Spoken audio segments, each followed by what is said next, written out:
Inutusan ng Diyos si Abraham na ihandog si Isaac. Ika-22 kabanata. Dumating ang panahon na sinubukan ng Diyos si Abraham. Tinawag niya si Abraham at sumagot si Abraham sa kanya. Pagkatapos sinabi niya, "Dalhin mo ang kaisa-isa at pinakamamahal mong anak na si Isaac at pumunta kayo sa lupain ng Moriah. Umakyat kayo sa bundok na ituturo ko sa iyo at ialay mo siya sa akin bilang handog na sinusunog." Kinabukasan, maagang nagsibak si Abraham ng mga kahoy na gagamitin sa paghahandog at isinakay niya ito sa asno. Lumakad siya kasama si Isaac at ang dalawa niyang aliping lalaki papunta sa lugar na sinabi sa kanya ng Diyos. Nang ikatlong araw ng kanilang paglalakbay, nakita ni Abraham sa di kalayuan ang lugar na sinabi sa kanya ng Diyos. Kaya sinabi ni Abraham sa dalawa niyang alipin, "Dito muna kayo at bantayan ninyo ang asno, dahil aakyat kami roon para sumamba sa Diyos. Babalik din kami agad." Ipinapasan ni Abraham kay Isaac ang mga kahoy na gagamitin sa paghahandog, at siya ang nagdala ng itak at sulo.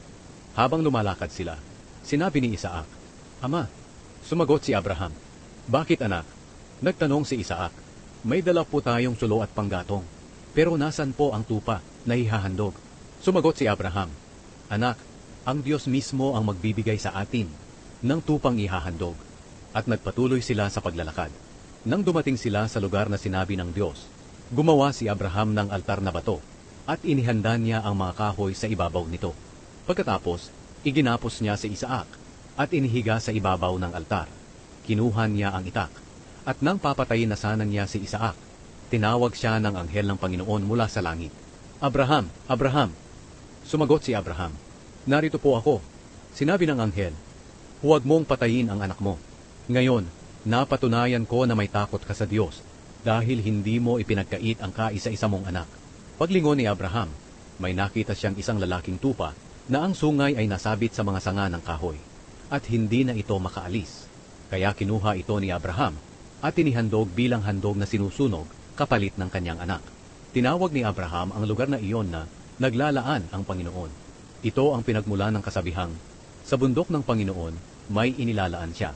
Muling tinawag ng anghel ng Panginoon si Abraham mula sa langit. Sinabi niya, "Ito ang sinasabi ng Panginoon, Sumusumpa ako sa sarili ko na pagpapalain kita ng lubos, dahil hindi mo ipinagkait sa akin ang kaisa-isa mong anak. Bibigyan kita ng mga lahi na kasindami ng mga bituin sa langit, at ng buhangin sa dalampasigan. Sasakupin nila ang mga lungsod ng kanilang mga kaaway. At sa pamamagitan ng iyong mga lahi, pagpapalain ko ang lahat ng bansa sa mundo, dahil sumunod ka sa akin." Pagkatapos nito, binalikan nila Abraham at Isaac ang kanilang mga alipin, at bumalik sila sa Beersheba at doon na nanirahan. Ang mga lahi ni Nahor. Pagkalipas ng ilang panahon, nabalitaan ni Abraham na ang kapatid niyang si Nahor ay may mga anak kay Milka. Si Uz ang panganay. Sumunod si Buz, Kemuel ang ama ni Aram, Kesed, Hazo, Pildas, Jidlaf at Betuel. Silang 8 ay ang mga anak ni Nahor kay Milka. Si Betuel ang ama ni Rebeka. May mga anak din si Nahor sa isa pa niyang asawa na si Reuma. Sila'y sina Teba, Gaham, Tahaz at Maaka.